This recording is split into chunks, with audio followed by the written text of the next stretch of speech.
Hello and welcome to this podcast episode of G-Talk Ask the Expert. GLP is a leading global investment manager and business builder in logistics, real estate, infrastructure, finance and related technologies, and in Europe claims over 30 years of experience in logistics real estate. Operating in 12 countries with over 4.5 million square metres of logistics space and another 3.4 million square metres awaiting development. They have over 10 billion euros worth of assets under management across Europe. Today we're looking at development and GLP's logistics footprint in the UK and asking what's coming up next in GLP's development pipeline. Our expert is well suited to that as she is Development Director, Adrienne Howells. Hello. Hi. Well, nice to have you here in studio. Perhaps I could start by asking you to say a little bit about yourself and what you do in the company. Thank you. So I joined GLP around 3 years ago, and I'm a development director for the UK team. So broadly, that means that I'm responsible for looking for new sites to buy. Once we buy them, taking them through the legal process, looking at the planning together with some of my colleagues, and then beyond that, making sure that they go into our construction team. And then once they're built, I'm responsible for leasing them as well. So it's a real cradle to grave approach for us. So GLP in logistics has three separate strands, which is invest, development and management of the logistics assets. Tell me some of the things that the UK team is working on at the moment. So the UK team are really busy at the moment because we have a number of existing sites that we're continually looking at what the best solutions are for our customers and what their requirements are. So at the moment, we're undertaking a programme of speculative development at Lutterworth. And then we also recently acquired a large site at Corby, which we're focusing on build-to-suit opportunities for our customers. But today, I'd really like to focus on the two extremes that we have, Mammoth 602 in Doncaster and G-Hub in Crawley. OK, so these are two new developments in your overall GLP development footprint across the UK. So let's start with the Mammoth 602. Tell us a little bit about that. So Mammoth 602 is the largest speculative building under construction in the north of England at the moment. So it's 602,000 square feet. That's a big building. That's a big building. That's why it's called Mammoth. Yes. And what are some of the other specifics of that building? So the height is 20 metres clear internal. So normally if a building that size, you might find it to be about 15 metres clear internal.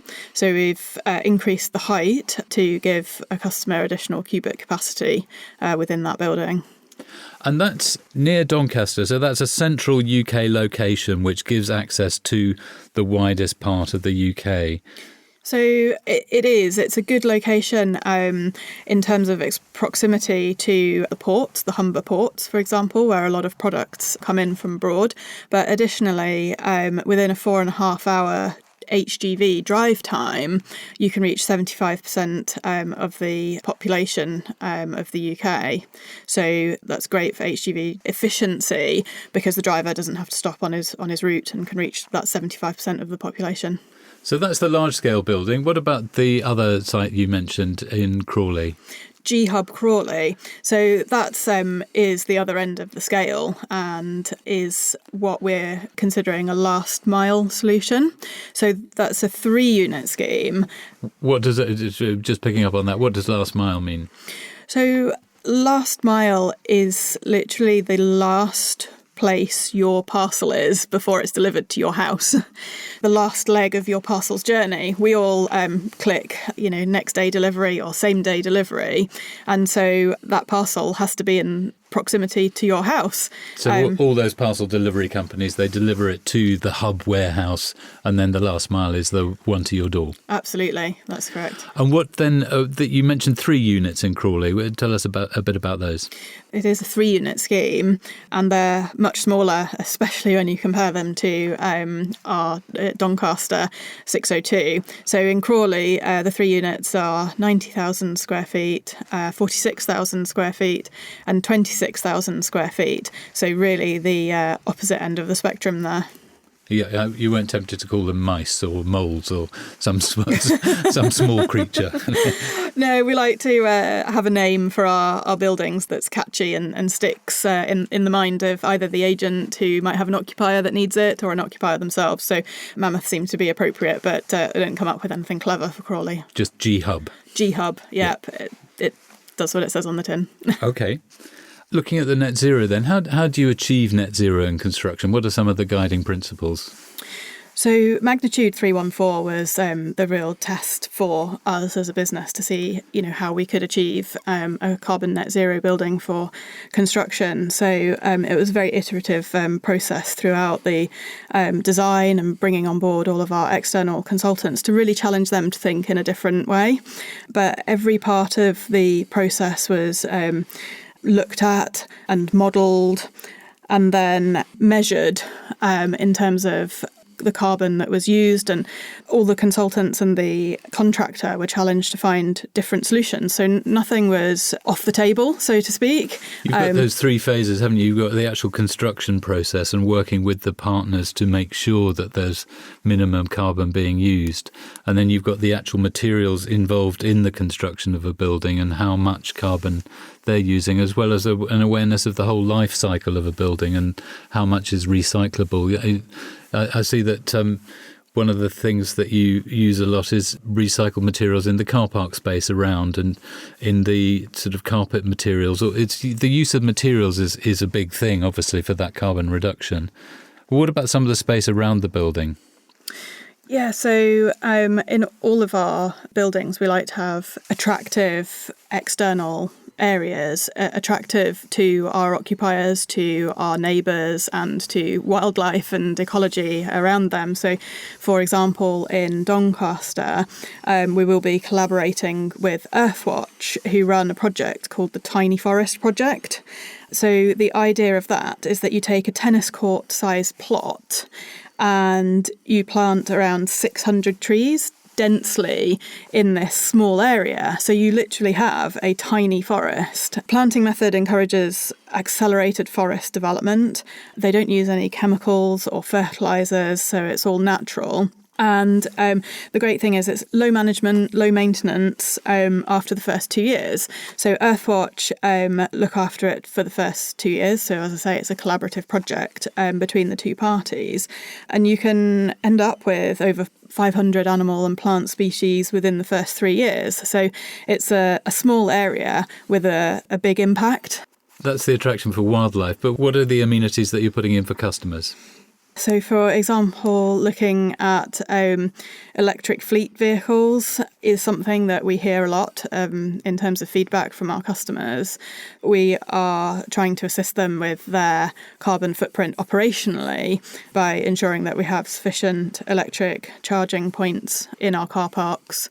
And we're always looking to the future and keeping one eye on what technologies are coming forward, so electric HGVs and things. And once we can understand what direction that's taking, then I'm sure our specification will change again to accommodate those. Yes, as we're all moving towards net zero, that's a kind of a necessary service to provide to customers and facilities for the future. Absolutely, and our customers will want their operations to be net zero as well, or as close to as they can, and moving in that direction all the time. So we have to do what we can to help them achieve their goals as well as our own goals. So that's their sort of electric fleet if the industry is moving in that way. But what about the social impact? What about the sort of areas and amenities that you provide for the workforce and the community? So when we constructed our Magnitude 314 project, we undertook a social value measurement exercise. And we tried to put into a value the benefit our development delivered to the local community. And that's quite a new thing, a social value assessment, isn't it? It is, yes. Magnitude was the first assessment that we undertook and completed, but we will be doing it for all of our projects going forward. But for Magnitude, we measured 39% of added social value, and that was against a contract value of £12 million. we would normally expect to achieve 10 to 15% additional value. So we did really well on that project. And what are some of those? How is that 39% extra value? So what's that? It's about 5 million, I suppose, from the 12 million contract. What are some of the things that you're measuring there? How's that figure made up? So we looked at 4 specific areas, such as skills and employment, promoting local and responsible businesses, creating stronger, healthier communities, and protecting and improving our environment. So, for example, 630 hours were spent volunteering to support local community projects, and that has a social value of around £10,000. And there was investment in environmental and conservation initiatives, as well as training and local direct employees who were hired during the construction phase. So as the development landscape is evolving, GLP is a global business. What are some of the things that you're bringing in from that global footprint that GLP has? Absolutely. So we work closely with our teams in Asia, and we see some of the technology that they're already implementing. So we see things such as a global robotics service, whereby they lease robotic devices so that our customers don't have to purchase them themselves. So we provide a full package of services, including consulting, implementation, maintenance, and updating the robots, so that you can see as being a massive benefit to customers. So I imagine we'll see that across in Europe at some point in the near future. So that's a leasing of robotic equipment to customers. What about some of the building specs itself and the energy reporting? The built environment analytics is important for our customers in their ongoing reduction of carbon usage and their carbon net zero targets that we've all got. So that's some of the smart monitoring that can take place inside a building with the... Absolutely. So the buildings have sensors situated around them. So the operator of the building can see which lights are left on and which dock doors are left open or used the most, or so that they can optimise their usage of the building and minimise their carbon footprint. So obviously if a specific dock door is left open all the time, it's going to have a negative effect on energy and heating and cooling systems within the building. So they can easily identify which door it is and identify perhaps why that dock door is left open and implement a more efficient plan for it. But it's not just the big space of the warehouses, it is also then the smaller spaces of the actual office units within the building. Absolutely. So for a long time, GLP have had rainwater harvesting in our buildings as standard. So your flushing of the toilets is recycled water. And also on the taps, they're all on sensors, so they can't accidentally be left on. All the lights are on sensors. So just little steps that help people reduce their carbon impact. So that's minimising the operational energy usage. What about some of the new energy technologies that you're starting to look at in buildings? For a long time, GLP have constructed buildings so that they can already take the weight of solar panels on the roof. And we will shortly be commencing a project to work with our customers to install solar panels on the roof of buildings where our customers want that. And GLP will be responsible for the cost and installation of those solar panels. And then we would still be able to offer our customers a preferential electricity rate compared to their standard grid rate. So we see it as a win-win for both parties. And that's generating the energy. What about storing some of that energy? Yeah, so we're seeing, again, our colleagues in Asia looking at a new energy partnership where they have a battery system that has a 16-year life cycle, which will actually expand the storage capabilities for things such as rooftop solar panels. So again, I imagine in time we'll see that coming across to the UK as well. So what would you say are the key development drivers in logistics at the moment? So GLP always like to listen and respond to our customers' requirements. So we spend a lot of time talking to them and understanding what their changing needs are. So this could be in terms of location. For example, historically you may always think of logistics buildings being right on a motorway junction. But what we're hearing from our customers now is that labour is a real consideration for them. So actually they would prefer to have a 10-minute drive from a motorway junction and be located somewhere where they've got a plentiful supply of appropriate labour. So we're looking at sites across the country that meet those types of requirements. And of course, we always try to be a market leader in innovation, and our building specification is continually evolving to be ahead of the game. So it's not just about listening to the customers' requirements as they stand at the moment, but it's also about anticipating what they might be coming up next. Absolutely. We always try and stay one step ahead of the game in understanding what they might need, what government criteria may come forward, and how we can assist them, our customers, to achieve their goals and needs. Well, looking at that, then what do you anticipate doing in the next 12 to 18 months? So in the next 12 to 18 months, we'll be busy developing our existing pipeline, both on a speculative and build-to-suit basis. What we're seeing in the market at the moment is constrained supply and increased customer demand. So the more buildings we can build and the quicker we can build them is only going to serve to help our customers meet their ongoing demand and requirements at the moment. And then additionally, because we're building those buildings out perhaps quicker than we anticipated, we need to find some additional land to purchase and start the next phase of development. Oh, it sounds like you're going to have a very busy time of it. Thank you very much for joining me in the studio, Adrienne Howells. Thank you. My name's Paul Shearer. Thanks for listening.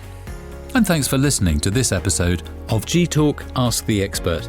Be sure to subscribe to future episodes wherever you download your podcasts from, and to find out more, visit the website at eu.glp.com.